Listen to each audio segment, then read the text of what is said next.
सत्यभामा आई। एक मणि के द्वारा दो विवाह भये।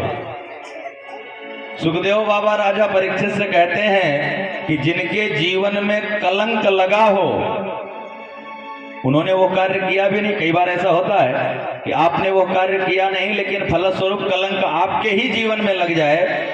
वो लोग अगर भगवान की इस दिव्य कथा को सुनते हैं तो सहर्ष उनके जीवन से वह कलंक छोड़ करके उनको दूर भाग जाता है, यानी उनकी सत्यता प्रकाशित हो जाती है समाज के सामने और उनके ऊपर जो दोष लगा रहता है वो स्वच्छ जल की भांति दूर हो जाता है। इस प्रकार भगवान के 3 विवाह अलग अलग मुहूर्त में हुए। प्रथम रुक्मणी, दूसरा जाम्बवती और तीसरा सत्यभामा के साथ। एक दिन भगवान गए हुए थे पांडवों से मिलने इंद्रप्रस्थ, वर्तमान दिल्ली। अर्जुन के साथ भगवान घूमने के लिए सायंकालीन निकले तो एक निर्जर वन में यमुना के किनारे एक देवी तपस्या करती भई दिख गई, मिल गई। भगवान ने अर्जुन से कहा कि जाकर के इस देवी से पूछो कि क्या चाहती हैं तपस्या करके। अर्जुन ने जाकर उस देवी से पूछा। उस देवी ने क्या उत्तर दिया कि भगवान नारायण सुतः। देवी क्या चाहती हैं आप? यहां इस निर्जर वन में आप अकेले तपस्या कर रही हैं, आपका हेतु क्या है, संकल्प क्या है, आपका परिचय क्या है? तो उस देवी ने अपना परिचय दिया, थोड़ा ध्यान से सुनिएगा। अहम देवस्य सवितुः दुहिता पतिमिच्छति विष्णुं वरेण्यं वरदं तपः परममस्थिताः। अहम देवस्य सवितुः, मैं जो हूं वो साक्षात भगवान सूर्य नारायण की पुत्री हूं, दुहिता। मेरा नाम कालिंदी है, मैं सूर्य नारायण की पुत्री हूं, मेरा नाम कालिंदी है। विष्णुं वरेण्यम, भगवान विष्णु को ही दूल्हा बनाने के लिए, भगवान विष्णु से ही विवाह करने के लिए मैंने ये तपस्या घनघोर प्रारंभ किया है और जब तक उनसे विवाह नहीं हो जाएगा तब तक हम ये तपस्या करते रहेंगे। जो ये सुना अर्जुन ने तो अर्जुन तो प्रसन्न हो गए। माधव ने कहा क्या हुआ? तो अर्जुन मुस्कुराए। महाराज आपकी बृहस्पति बहुत जोरदार चल रही है आजकल। क्या हुआ? अरे महाराज ये आपको ही वर्ण करने के लिए तपस्या कर रही है।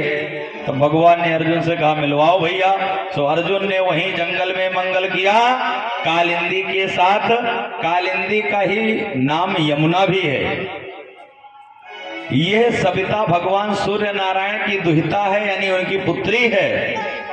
तो भगवान का चतुर्थ विवाह कालिंदी के साथ हुआ जो सूर्य नारायण की पुत्री थी। सुखदेव बाबा राजा परीक्षित से कहते हैं यह विवाह दिल्ली में हुआ, इंद्रप्रस्थ में। दिल्ली का ही पुराना नाम है इंद्रप्रस्थ।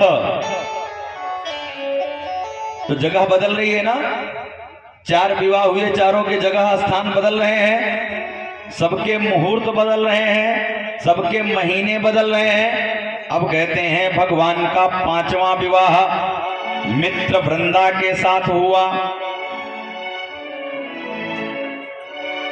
एक है महाराजा नग्नजित, वो अपनी बेटी का विवाह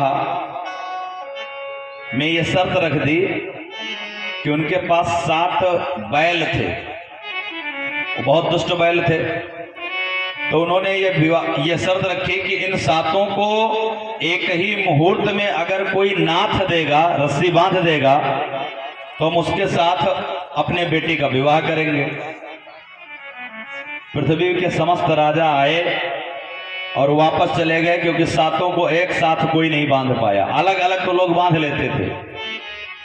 एक दिन उसने रोते भये माधव को याद किया कि आपके रहते हुए अगर हम बिना विवाह के रह जाएंगे तो कुछ दिन तक तो मायके में कन्या की इज्जत खूब होती है, लेकिन महाराज 35-40 वर्ष बीत जाए मायके में रहते रहते तो उसी कन्या का अपमान भी प्रारंभ हो जाता है।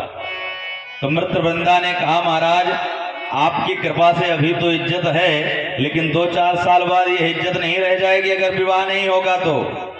और आपके रहते हुए हमारा विवाह न हो।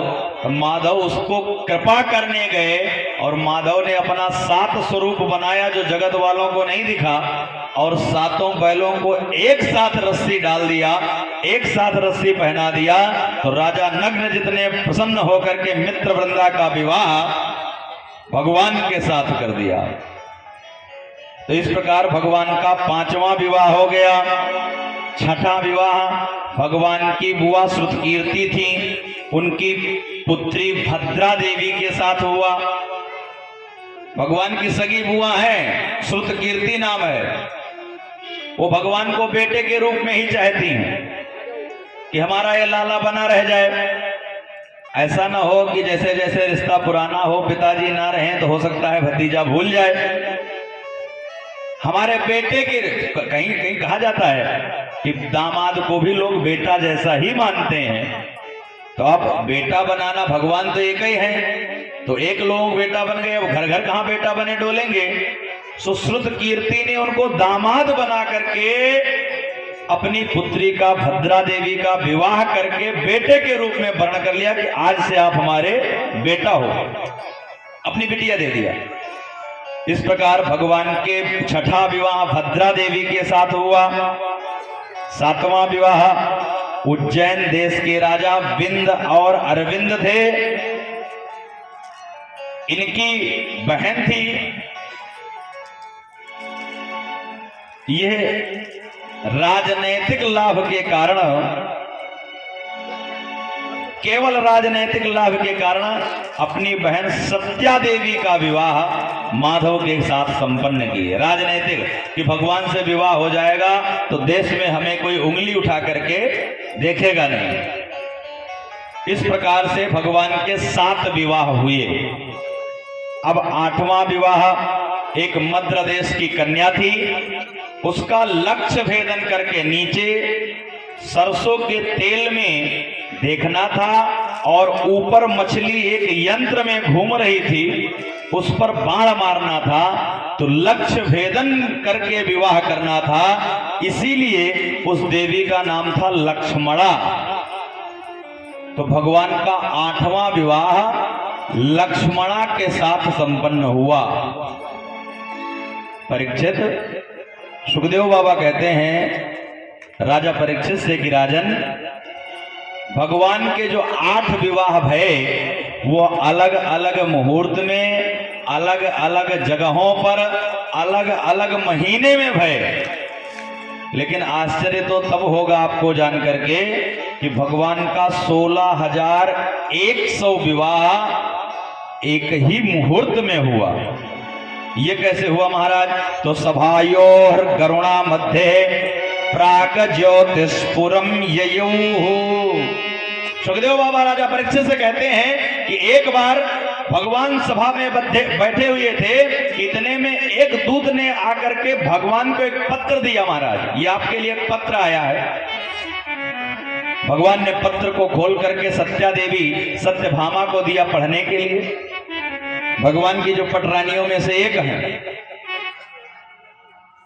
सत्यभामा ने पत्र पढ़ना शुरू किया कि प्राग ज्योतिष्पुरम ययुः। प्राग ज्योतिष्पुर का नाम का एक राज्य है, वहां का एक राजा है जिसका नाम है नरकासुर। वैसे इसका नाम भौमासुर भी है। भूमि का पुत्र है, इसीलिए इसका नाम भौमासुर भी है। कहीं कहीं पर इसका नाम नरकासुर भी लिखा हुआ है। इसने संकल्प किया था कि 20,108 कन्याओं के साथ मैं विवाह करूंगा। इस कारण ये जिन जिन राजाओं पर आक्रमण करता था वहां पर जितनी कुंवारी कन्याएं इसको मिल जाती थी, राजकुमारियां, उनका हरण कर लाता था और एक जेल खाने में बंद कर देता था। इस प्रकार से इसके पास 16,100 इकट्ठा भी हो गई थी, 4,000 केवल शेष थी बस। उन कन्याओं ने इकट्ठा होकर के एक बार जब माधव को अपनी रक्षा के लिए बुलाया तो माधव सभायोर गरुणो मध्य प्राग ज्योतिषपुरम ययुः, प्राग ज्योतिषपुर में गरुण पर सवार होकर के और सत्यभामा को साथ में लेकर के माधव प्रकट भये। नरकासुर भौमासुर माधव से लड़ने के लिए आ गया।